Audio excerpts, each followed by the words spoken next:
I thought there'd have been bigger things for you today, Nick. You were bigger games and. Huh?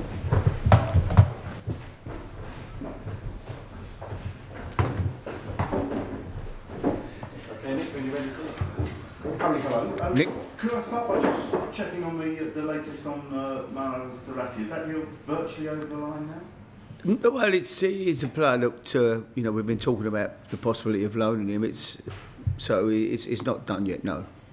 The transfer window doesn't actually open until Saturday. Are you surprised by that? And everybody assumes it's the first, and it does have a bit of a knock on if with the cup. If you cup. sign them, you can't play them in the cup anyway, because the rules of the cup, I think, is 7 days, is it? Or yeah. So it's a strange one, really. That's all turned out, but no big deal. No, I don't think not too many people be rushing in, bringing somebody in and sticking them straight in the team anyway. You need to get them into the building and have them in for a few days and get acclimatised anyway. So no problem. In terms of Zarate, what sort of a player do you feel he is, and what do you like about him? Well, he's a number 10. He's a clever player. Can open the door and do. I first come across him when he was at Birmingham, really, quite a few years back when Alex McLeish had him there. So, but no, it's not done and dusted. It's just it was something that we was interested in. We're looking for a couple of loans, really, Nick. That's where we are. We're looking to loan a player or two. And do you hope that those loan deals can be done right at the start of the window, or do you expect it to go to the... No, you'd want to get them in as soon as you can, really, because there's you've got 5 or 6 games in the month again. So, when you're in our position, when you're down there scrapping like 7 or 8 teams are, you want your players in as quick as possible. Is there anything you can say about the links with Jermaine Defoe or Abel Morrison? No, not really. Jermaine, again, as I've said, it's the whole package it's not to pay a transfer fee and then pay the wages and everything would be too expensive for us, at the moment. So that is the problem. The package wouldn't be within our budget. I like Jermaine. He's an excellent player, a great lad, but it'd be a difficult one. How important do you feel it is, though, that if you can, bring someone who can give a little help to Charlie Austin? Yeah, it's important. I know the critics say that perhaps you rely too heavily on his goals, but if he keeps going the way he is... Yeah, but you do need somebody else as well. You're looking for goals. You need to weigh in with goals from different people need to score. You need people to stand up at the end of the year, and you can't rely on Charlie getting all the goals. That's obvious. So that is an area we're looking at, but it's very difficult. When you're looking for loans, who's going to loan you a striker who's going to come in and go and grab you 10, 12 goals between now and the end of the season? Everybody's either scrapping to stay up or fighting to get into European places, or it's just so difficult to find strikers. Everybody's looking for a striker. You've got Swansea tomorrow, a side you came very close to actually taking points off down in South Wales a few weeks ago. What are your thoughts on that? Oh, they're a good side. I think Gary's done a great job with them, and it's just carried on really from where they were. They've had excellent young managers in the last few years, and they've all gone on to do great things. And he's another in that line. So he's carried on the way they've played out in the last 5 or 6 years. How pleased have you been with the home form? I mean, good. It's been on your away form, but your home form, 18 points. It's been fantastic for us, Nick. Without that, as you know, it's we've been difficult to beat at home. Even the Palace game, it wasn't a classic by any means, but it's a point, and you've just got to keep clawing out points at home. But the whole situation changes second half of the season. We now play all the top teams at home in the second half of the season. The first half of the season, we played all the teams in the bottom half. And so, and then we go away to all the teams in the bottom half this year, in the second part of the season. And can that be the difference? I mean, I was going to ask you to reflect on the first half of the season as we are halfway. Yeah, well, difficult. You've got the tough games, very, very tough games at home. You've got the Chelseas and all these teams coming now to Loftus Road. So, it'd be interesting. It's an awful lot to look forward to. Being in the Premier League, where it's a great. It's fantastic for us, and we want to stay there, and it's going to be a real scrap. I think it's going to be an exciting end to the season. There's 7 or 8 teams that are down there, and you wouldn't like to pick which 3 would go at the moment, and we're going to give it everything in our power to make sure that we're not one of those. games come thick and fast. How much does rotation play a part to it at the moment?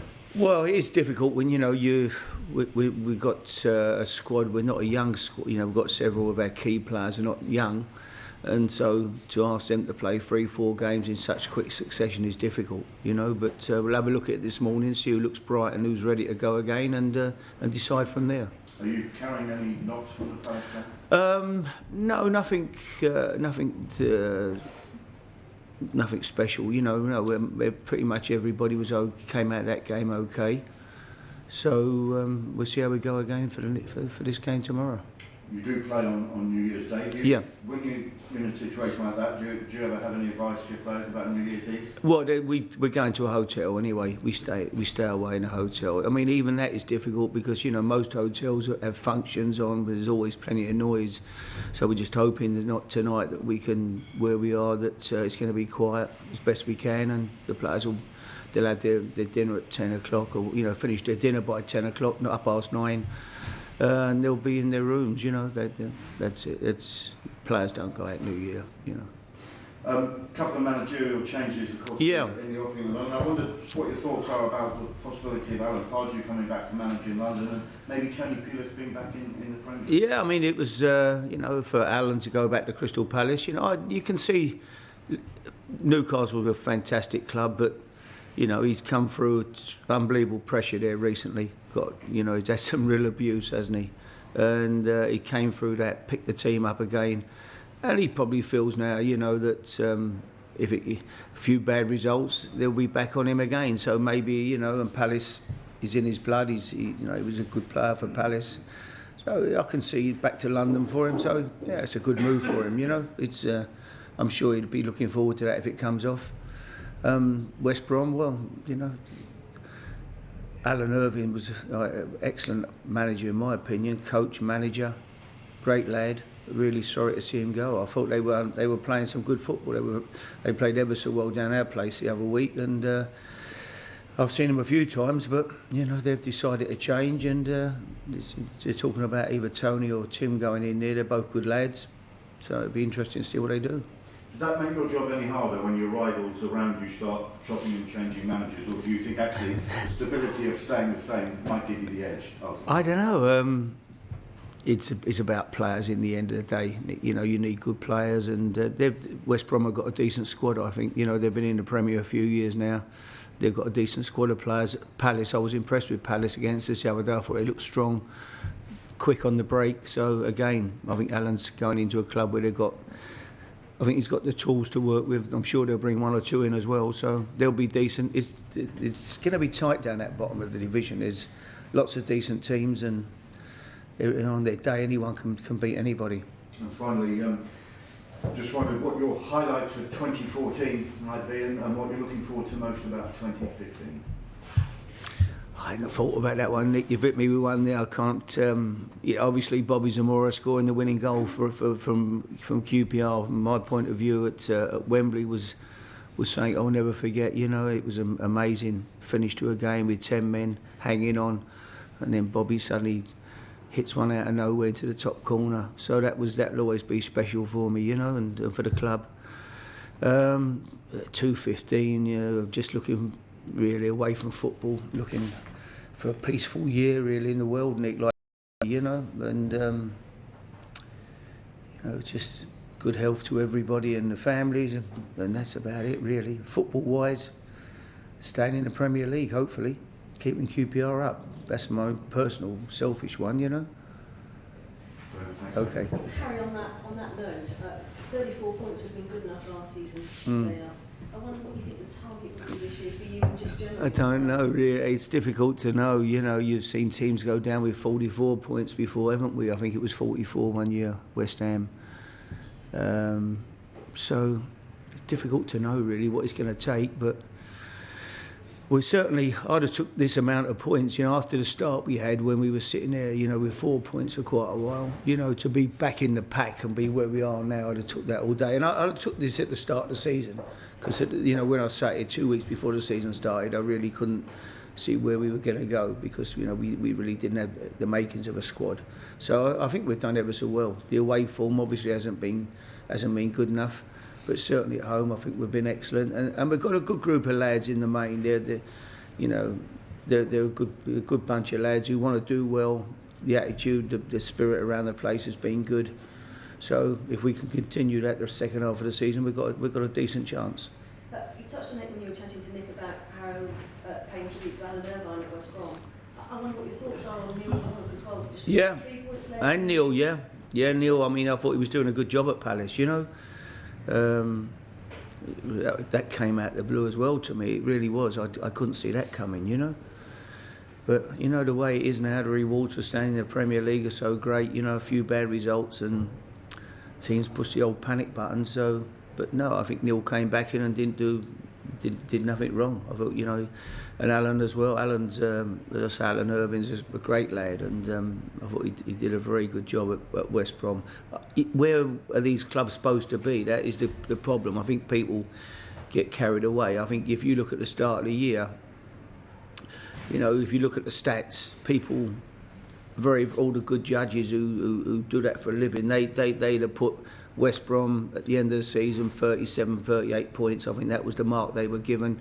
QPR, I think they had us around about 35 points. Crystal Palace probably 36, 37. Well, all the teams are on round about where they should be, basically 18, 19 points or whatever, is about 16, 17. That's about halfway to where the target that people predicted who study these things, So I don't think anyone's been underachieving. I think that's where we are. That's where the teams are. That's where Palace are. That's where West Brom are. So, in the main, most of it, it's. I don't know what more they could have done, really. I think they've given everything they've had, and with what they've got and the players, it's about good players. If you can afford to go out and buy the very best players, you're going to be one of the best teams. But when you're working on a different budget, it's very hard. You talked about strengthening up front with Zarate possibly probably coming in. What other areas are you looking to strengthen? Well, not too many. I mean, that's a key area. We really could do with somebody up there. Bobby's been great for us. He leads the line fantastic, Bobby Zamora. But we can't just rely on 2 strikers. You need 4 strikers. We've only got 2 really. The little boy Vargas has played out on the right, so we've got 2 out and out front men at the club, and it's not. That's an area that we need to look into. That's the key area for us. January's quite a big month. They all are, Harry. They're all big months. But when you look at January, the matches you've got coming up, is that one you would focus on particular now and think we've got to get 6, 7 points out of January and then approach it like that? Is that well, you look at the games. The home games. We keep having crunch home games. We had all those games with the bottom teams, and we managed to win them all except the Palace game, which we drew. But West Brom coming here, Villa coming here, Leicester, Burnley. Now we go away to all those teams, so they've got obviously the advantage in the second half. We've got to go away to Burnley next away game. So lots of tough games at home and away, and you've got all the big boys coming to Loftus Road. So we've got to keep making that a difficult place for teams to win. But I think we'll be okay. We've got Sandro's coming back now from his injury. A couple of weeks he should be back, which will be a big bonus for us. So we need him back playing. I'm quietly confident we'll be okay if we can just get 1 or 2 loans in now that could just give us a lift. And just finally from me, in a general sense on that same theme, are you pleased with the Christmas period so far, what you've got from it? Yeah, well, I think West Brom at home was a key. We got the 3 points. Arsenal away was always going to be a difficult game. They've proved what a good team. They've gone away to West Ham and won after they beat us. And Palace, again, it was always going to be a tight, scrappy game, and that's the way it finished out. It wasn't a classic, So we're going okay. Thank you. Harry, I know you thought that the point with Palace was a fair result, but some of the players afterwards were a bit disappointed. Do you think that's a sign of the progress that you've made recently and the confidence they've got now? Well, I think you're always disappointed, when you're playing teams down there, if you don't get the 3 points. But, I wouldn't say we deserved to win the game. I didn't think we deserved to win. Certainly, Palace would have felt hard done by if they'd have lost, So I think a point apiece was about right. It wasn't a classic. It was a scrappy game. And to be fair, it's not easy. The pitch is not great at Loftus Road at the moment. It's not playing particularly well. We had a new pitch laid, but for whatever reason, it don't seem to be this year's...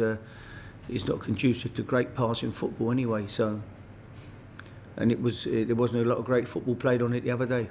That might come in handy against a side like Swansea, though, mightn't it? Yeah, it might do. Could do well, but we'll see how we go. Sam Allardyce has done his press conference this morning, and he was asked why he's letting Zarate, or considering letting Zarate go, and he said he just hasn't been good enough to play regularly. Do you think that's just a bit harsh, and he's behind some really informed strikers at West Ham at the moment? Well, I think that's what Sam meant. I read the paper today, and he said that. He said, look, he's not, you know, he's done well enough, but you can see, I mean, you know, he got Sacco, Valencia, Carroll. I mean, you know, they've got Colton goal, and they've got Zarate. I mean, they've got 5 strikers. I mean, you know, that's a nice position to be in. And the first 3 I mentioned, and Colton Cole, they're good players, and they're certainly they've been in great form. Their front men, they're a threat to anybody. So it's been difficult for the other lad to get in. I can see what Sam's saying. Maybe he's not, you know, he prefers the others, and because they're being great form, you can see why. Okay, turn the cameras off from there, so bring in film cutaways, and just want to bring your seats forward.